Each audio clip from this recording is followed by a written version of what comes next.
Next up, we have our final speaker of the night. I am very, very excited to welcome Greta Thunberg. Good luck.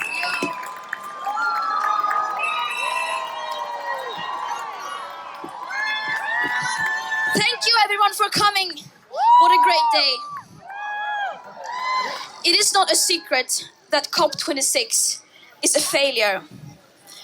It should be obvious that we cannot solve a crisis with the same methods that got us into it in the first place. And more people are starting to realize this.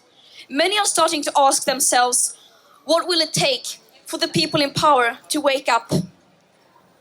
But let's be clear, they are already awake. They know exactly what they are doing. They know exactly what priceless values they are sacrificing to maintain business as usual. The leaders are not doing nothing. They are actively creating loopholes and shaping frameworks to benefit themselves and to continue profiting from this destructive system. This is an active choice by the leaders to continue to let the exploitation of people and nature and the destruction of present and future living conditions to take place. The COP has turned into a PR event where leaders are giving beautiful speeches and announcing fancy commitments and targets, while behind the curtains, the governments of the global north countries are still refusing to take any drastic climate action. It seems like their main goal is to continue to fight for the status quo. And COP26 has been named the most exclusionary COP ever. This is no longer a climate conference. This is now a global North greenwash festival. A 2-week-long celebration of business as usual and blah, blah, blah. The most affected people in the most affected areas still remain unheard. And the voices of future generations are drowning in their greenwashed and empty words and promises. But the facts do not lie, and we know that our emperors are naked. To stay below the targets set in the Paris Agreement and thereby minimizing the risk of setting off irreversible chain reactions beyond human control, we need immediate, drastic, annual emission cuts unlike anything the world has ever seen. And as we don't have the technological solutions that alone will do anything even close to that, that means we will have to fundamentally change our society. And this is the uncomfortable result of our leaders' repeated failure to address this crisis. At the current emissions rates, our remaining CO2 budgets to give us the best chances of staying below 1.5 degrees Celsius will be gone within the end of this decade. And the climate and ecological crisis, of course, doesn't exist in a vacuum. It is directly tied to other crises and injustices that date back to colonialism and beyond. Crises based on the idea that some people are worth more than others and therefore have the right to steal others, to exploit others, and to steal their land and resources. And it is very naive of us to think that we could solve this crisis without addressing the root cause of it. But this is not going to be spoken about inside the COP. It's just too uncomfortable. It's much easier for them to simply ignore the historical debt that the countries of the global north have towards the most affected people and areas. And the question we must now ask ourselves is, what is it that we are fighting for? Are we fighting to save ourselves and the living planet? Or are we fighting to maintain business as usual? Our leaders say that we can have both. But the harsh truth is that that is not possible in practice. The people in power can continue to live in their bubble filled with their fantasies, like eternal growth on a finite planet, and technological solutions that will suddenly appear seemingly out of nowhere and will erase all of these crises just like that.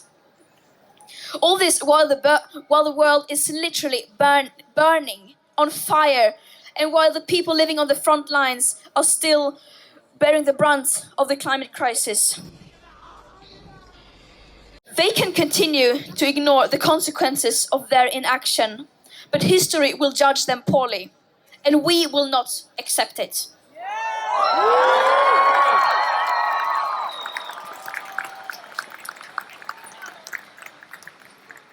We don't need any more distant, non-binding pledges. We don't need any more empty promises.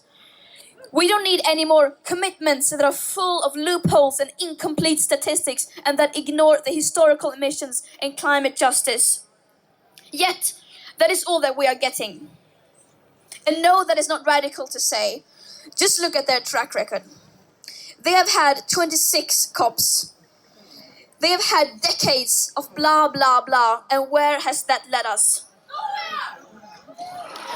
Over 50% of all our CO2 emissions have occurred since 1990, and about a third since 2005. All this while the media is reporting on what people in power say that they are going to do, rather than what they actually do. Time and time again, the media fails to hold the people in power responsible for their action and inaction.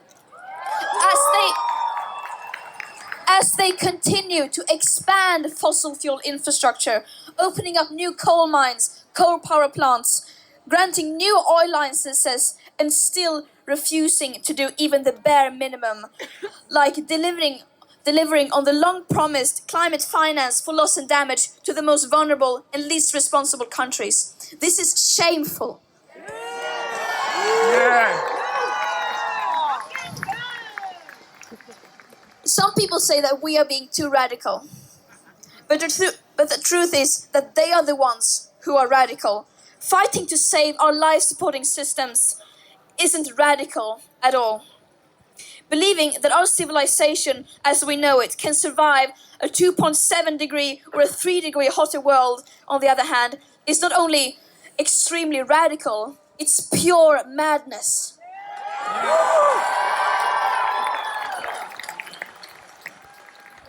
Out here, we speak the truth. The people in power are obviously scared of the truth.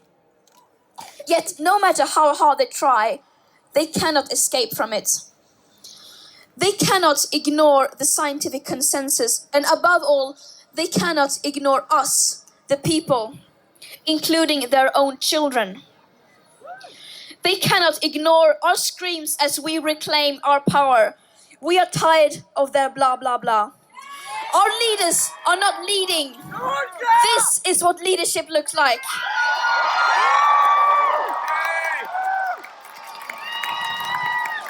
Thank you for showing up, and see you tomorrow again at the march.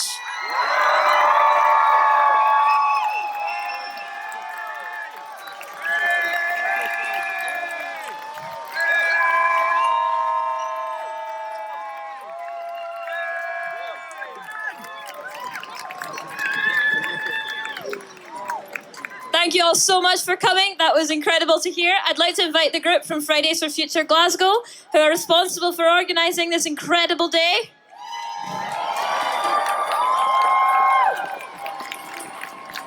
What do we want? When do we want it? What do we want? When do we want it? What do we want? When do we want it?